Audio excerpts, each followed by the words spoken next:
Yeah, so I mean, the journey was really long. I've been out with a because of a sports hernia for over 6 months. So I mean, obviously it was a really big blow for me. Being half a year out from doing what my ambition and my end goal in life is to be a football player, and to just be sidelined for something that, especially an injury like that, it's just something it's hard to take. But obviously, in the beginning, I told you how I tried using a lot of the gym, PT, all that stuff, which would reduce the pain a lot. But then when I get back on the pitch, same feeling would happen. I would feel the hernia pain, and then I felt a lot of Achilles pain as well. And after like 3 4 months, I was like, I mean, it gets better, it gets worse, it gets better, it gets worse, and I had to look for a change. So then like I came across like your stuff, and I was like kind of like studying it a little bit as well before I even started it. And I was like, you know what, I have nothing to lose. I tried all my options, so you know, every opportunity that I have to take. So I'm just gonna take this one, and I took the risk with you, and decided to start the program for the Hyperarch Fascia training. Right. So when we started, we did assessment and we found there is a imbalance, which we later on corrected. So before you had growing pain, you had knee pain, and also Achilles, three areas. Yeah, yeah, which is I mean, more than one area is enough, but like three was just awful. More especially towards the Achilles and the groin, they were definitely the ones that just persisted for over and over and over again. And then, even just me walking through my daily life, I would feel pain going up the stairs, crouching down to get something. It was just like affecting my daily life as well.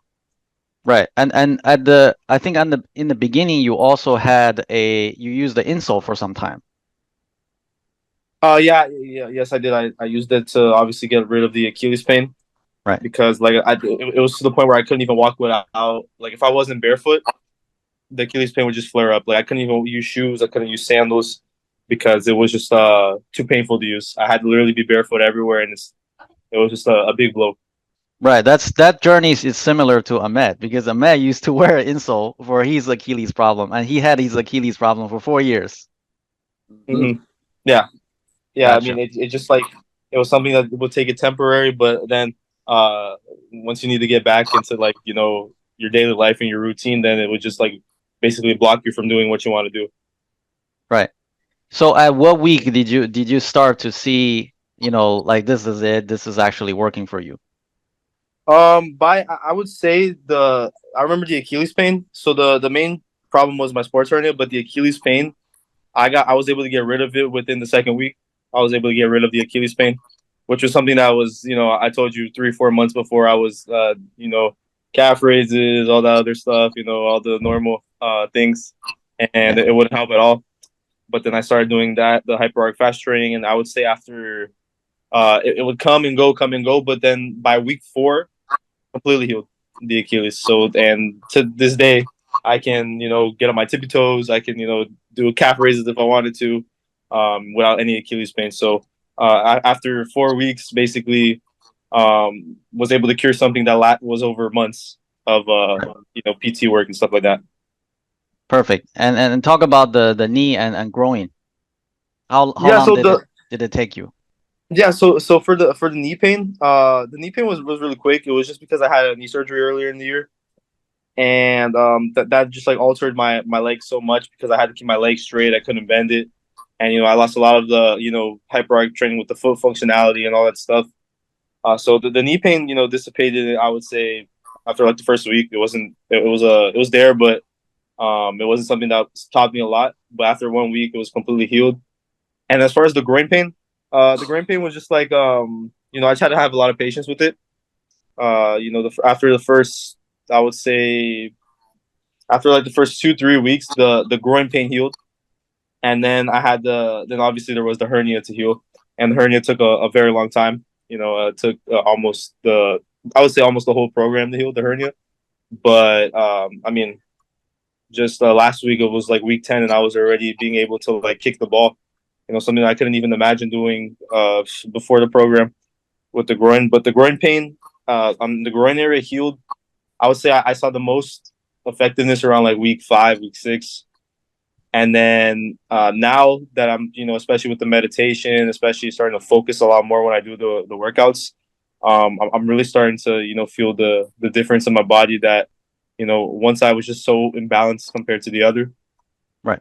And I would say towards like now, this is week 11 or the final week. I would say that the groin pain is completely healed, and the hernia pain, I would say, is already at like pretty much 98% because last week I was kicking the ball. Last weekend I was kicking the ball on my left foot without any pain. Perfect. That's really good. And also, you messaged me. You did record your speed, Yes, I did. Mm-hmm. Yes, I right? did. You increased it by 1.56 miles per hour. Yeah, and that was from a short sprint. That was from a 10-yard sprint. So it Right. wasn't even at my max speed, and I was able to. Considering last week I wasn't even able to sprint, or 2 weeks ago I wasn't even able to sprint at all. And obviously I recorded that week, and then the next week I was able to sprint without any pain at all.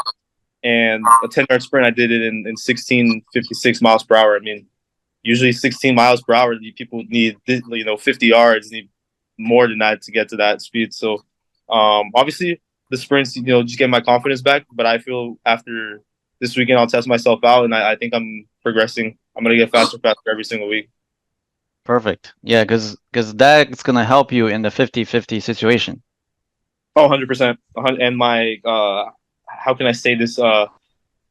I told you that I work jobs. I work jobs. I have to get up early, 4 a.m., working 10 to 12 hour shifts, taking like almost 30,000 steps in a day. Right. And before I started the program, like I would literally look myself in the mirror and be like, man, I'm gonna be sore. Like I'm not even gonna be able to walk the next day, working one of these days. And I've been doing that for the past four weeks, and literally I have not gotten sore once during the program. I go to the pitch, go for those runs that I do on the off days. I don't get sore. It's just something incredible. I'm kind of speechless right now in terms of describing, because I wouldn't expect not to get sore after doing certain things, and especially when I'm running. When I'm running, I'm not breathing heavy after the sprints. My lungs are there. Obviously, with the ball, it's going to take some time to get back to match fitness, but as well that I'm there sprinting and running long distance without breathing heavy, and a lot more less. How can I say this? Less effort. Especially when I'm running, I'm not using as much energy as I would when I before the program, because I remember every step I would take, it was almost like I needed to step down really hard, really focus, and it required a lot more energy. And now like I'm just bouncing, bouncing, bouncing, bouncing, bouncing, and yeah, I just feel overall my body's a lot more in tune from head to toe. Great. That's awesome. That's really awesome. Well, this is just the beginning because now your pain is gone. Now your fascial connection is up. You can really now use it. Yeah, definitely.